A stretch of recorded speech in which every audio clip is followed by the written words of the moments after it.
Hello and welcome back to Speed Demon Painting. Today we are doing a double review as we're reviewing both the Fortunes and Glory box set, the two-player starter set, which was kindly sent to me by Warcradle Studios, on top of the Glaciers set that they also sent to me for review. These boxes of course normally come shrink wrapped, but I have gone and removed that already before recording, so they also come in these sorts of sleeved boxes that you can just slide off and then you can check out what's inside of them. Now the first box that we'll be reviewing is the actual Fortunes and Glory two-player starter set here, and there is a massive amount of stuff to be found in here because as you can see it's absolutely filled to the brim with quite a few different books, but also plastics, lots and lots of plastics. The rulebook that they've included is version 3.05, which is the latest version that you can find. There is only a single copy of it in this box though, so if you want to split this one with a friend, you're going to have to share, or well, one of you is going to have to use the digital information as well. On top of that, you also get all of the tokens that are needed for this game, and this box also comes with a handy little campaign guidebook in there, which includes 5 starter missions for you to get the hang of the game. These aren't necessarily as fully fledged missions as you find in, for instance, the Admiral's Handbook, but you can find a couple of fun introductory missions to play, encounters I should say, in this setting, and it also comes with all of the instructions and the build instructions for your models. In addition, you also find a lovely little map that has all of the different territories in this dystopian age world in there that you can fold over, and it has a beautiful bit of artwork as a poster as well. On top of that, you get all the dice needed to play the game. You get 2 bags of 20 action dice in this box, so if you're splitting this, 20 dice for each player. These are the type of dice that are used for actions such as attacking and defending, and then you get 6 for each player of these critical hit markers, which basically show you what critical hits do to the ships and what debuffs they cause. You also get a single pack of templates that you use for moving your ships about and to use blast attacks and these sort of torrent attacks. On top of that, you get these bases, which are used for SRS, short range squadrons, which are these mini vessels such as aircraft that are typically launched by carriers. On top of that, you get loads and loads of small bases. This box comes with a lot of skimming and flying units, so expect to see a lot of bases in them. You've got some of these large ones for the flagships, these medium ones for your Mass 2 cruisers, and then lots of small ones for all of the Mass 1 flyers that come in this set. Now, of course, these bases also need flight stems, and there can be plenty found in this one. One of these sets comes with 3 straight ones, 1 narrow one and 2 wide ones, of which one is a shorter one, and then 3 curved ones, so it sort of depends which one you like most. They also come with these attachments points that you can convert and make it slightly easier to get your flight stems onto your models. In addition, you also find 2 decks of Victory and Valor card. Each player will need one to play the game, and they come included in this box. There was a slight mishap with one of the flight stem sprues, however it's not much of a biggie. It was just a corner that snapped off, and none of the actual flight stems got damaged, so I got a bit lucky there. When looking at the bubble wrap bag that came with it, we find the resin parts that come from the Lyceum, which is the big skyship that is there for the Sultanate, which is a flagship for the mercenary factions, the Crimson League. Now, there's one sprue on there with a few small parts, such as the exhausts that go on the back of the ship and that sort of hold the sprue attachments, and there are 2 bridges that can be found on there. One of them has a shield generator, and that is the one that you use on the named variant, which is the variant I will be building. The main hull had a bit of flashing on there because the hull has these holes in there, and this is a 2-part mold that was used to make it, which means that you can have a bit of flashing of resin that just makes it out of the separation between the 2 parts, but that's very easy to clean up. All you had to do is get a nice sharp craft knife and just slice along the sides so that flashing came off. No biggie. The underside of the hull has 2 hardpoints for heavy weapons on there, and it has 6 hardpoints for regular rocket batteries, I believe it is, for the named variant, so I will be equipping mine with those. Now, in terms of the plastics, there are three types of plastic sprues that come in this box. The first type, and they weren't stacked together, is actually a type that is made up of civilian ships, along with a couple of generic tokens that can be used by any faction, yeah, those are some quite nice utility things that come on there. Then we have the USA sprues, the Union sprues, and they all come with these handy little tabs that mean that they can stack together rather nicely, and you get 5 of those included for the Union. 2 of them are supposed to be used for their major flagships, so there are no resin parts included for the Union in this box. When it comes to the plastic parts for the Sultanate, there are 3 of them for the Sultanate, and there is the extra civilian sprue for a grand total of 2 of those. Now let's just clear all of this out of the way and just have an individual look at each sprue that came in it. The first one that we are checking out is the Sultanate one, and yeah, there's quite a few ships on there. There are 2 Mass 1 ships on here and 1 Mass 3 cruiser. There's also quite a few weapon systems on there, because you get all of the parts to make 2 heavy style weapons, the parts that you can see here, which can make either heavy gun batteries as seen here, or can make particle beamers or rocket batteries by using that central system. They also come with these large parts from the sides, which are used for the Mass 2 cruisers, and those Mass 2 cruisers actually come with 3 possible front ends that you can attach to your model, so quite a bit of variant that you can make out of it. It also has a couple of nice bits that you don't have to use on every variant, such as the minarets shown there, and yeah, you can use those one on terrain if you have them left over on this sprue. Another neat addition that you can get are these small SRS tokens. They are actually meant to attach on the underside of the model, which upgrades them to be, albeit very limited, SRS carriers. Now that is something you can see here in the instruction set. You're supposed to sort of glue them on there, but I was actually thinking of doing it slightly different if I'm doing that, because I have done a similar conversion back in the day when I made my Zeppelin carrier. I went ahead and got a couple of 2mm see-through clear acrylic rods, and I sort of glued them on the base so they are more visible as well.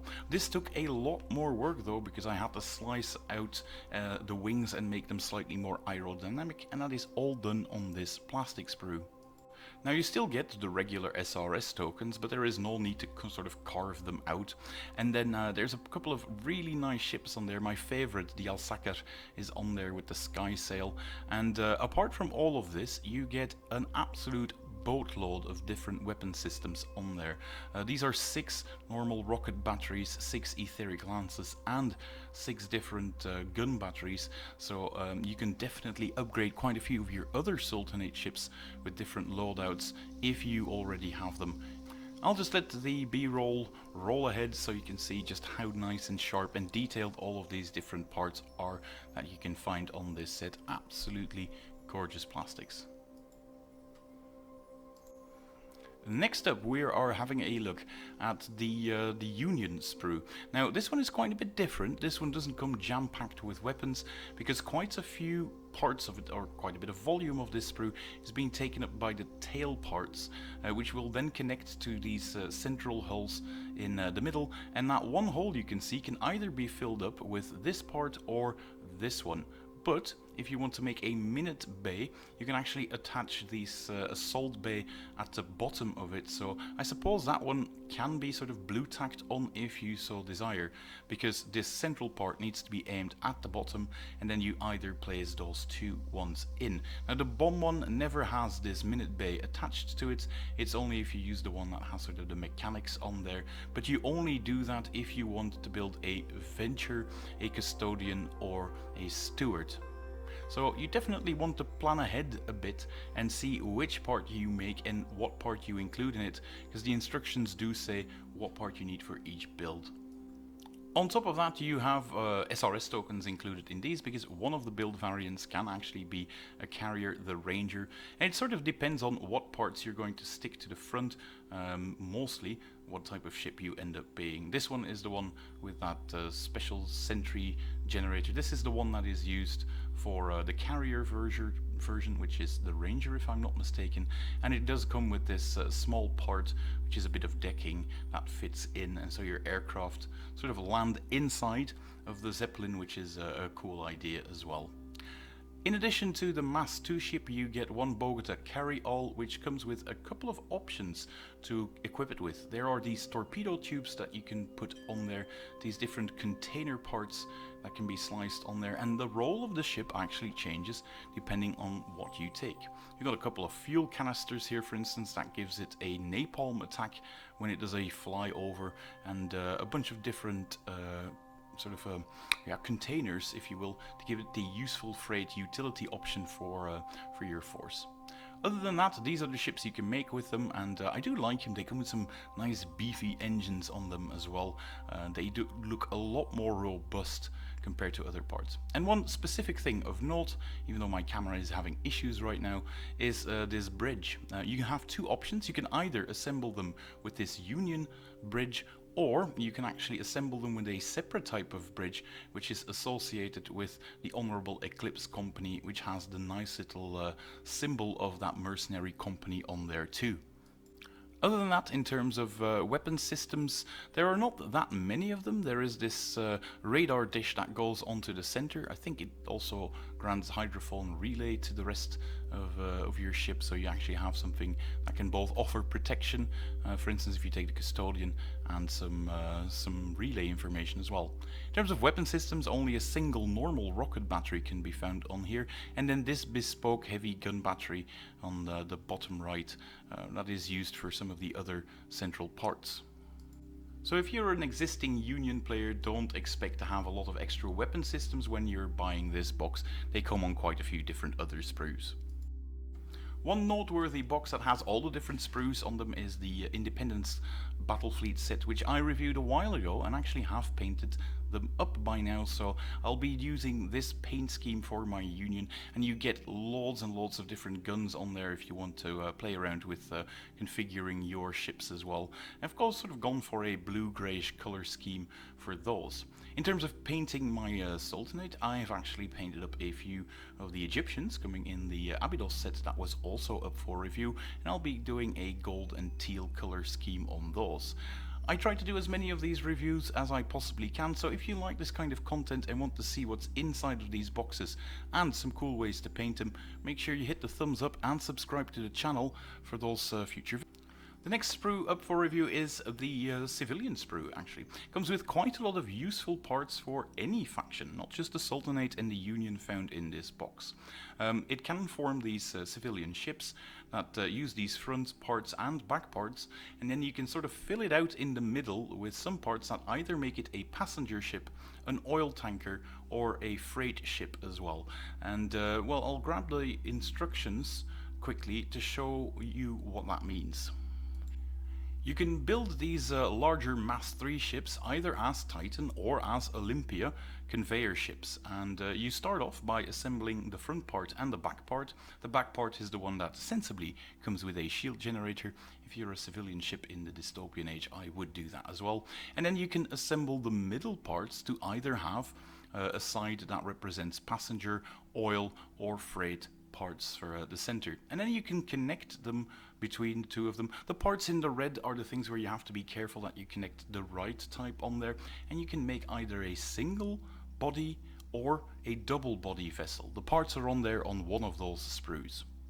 Now when it comes to the bottom of these ships, you can make an Olympia conveyor by assembling these parts, either a single body vessel or a double body vessel, that sort of slides underneath the top part, so you can have it as a surface ship or as an aerial unit, as shown here.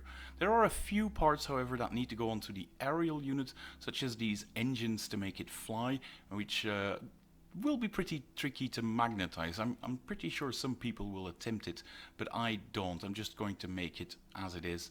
And that back part to connect the two things together is also mandatory, so I didn't opt for any magnetization on my build.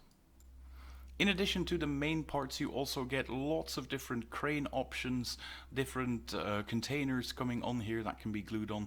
Those cranes can either have these sort of tubes as oil refillers, or these grabby parts to actually move some cargo around which is all nice, and even if you don't end up using them, I'm pretty sure those will be lovely to embellish your terrain as well.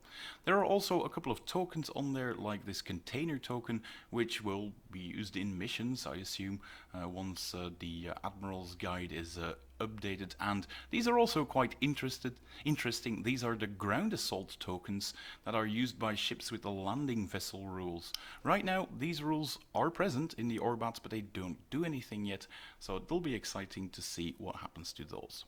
You also get some civilian ships of Mass 1 variants that you can use in missions. There are also these tokens with some ultra small ships, and on top of that you also get a generic escort token that you can include in any force really that doesn't have them out yet. So yeah, the civilian sprue really gets a big thumbs up from me. There's a lot of cool stuff on there, more stuff than you'll probably ever need to make all of the things found on there, so you're definitely going to have a nice few spare parts as well for all of your other projects.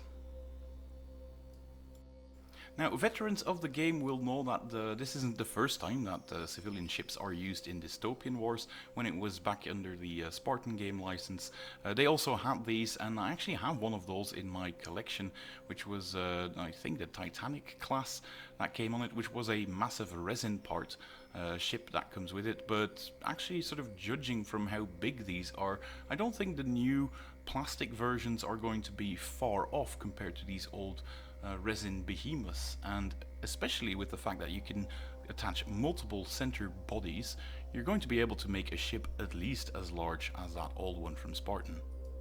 Now, it's hard to mention the Titanic and not also mention icebergs, so that box was also released this month. It comes in a medium-sized box, in which there was a baggie with all of the different resin blocks in there. Now, all of these resin pieces, I was expecting them to be hollowed out, but they're not. They're all massive chunks, and you get 8 of them in there.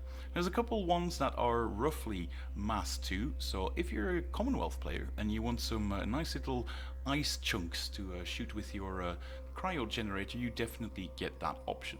But the star of this box definitely is this very large iceberg that is pretty much as long as most flagships are long as well, because well, if you compare it to this Independence, it's pretty much the same length, but it's just a lot chunkier, and so I wouldn't feel bad to use a Mass 4 profile for that one as well. And there's a couple of ones that are sort of in between those. Now you can still decide with your opponent, do we use this one as a Mass 2 or a Mass 3?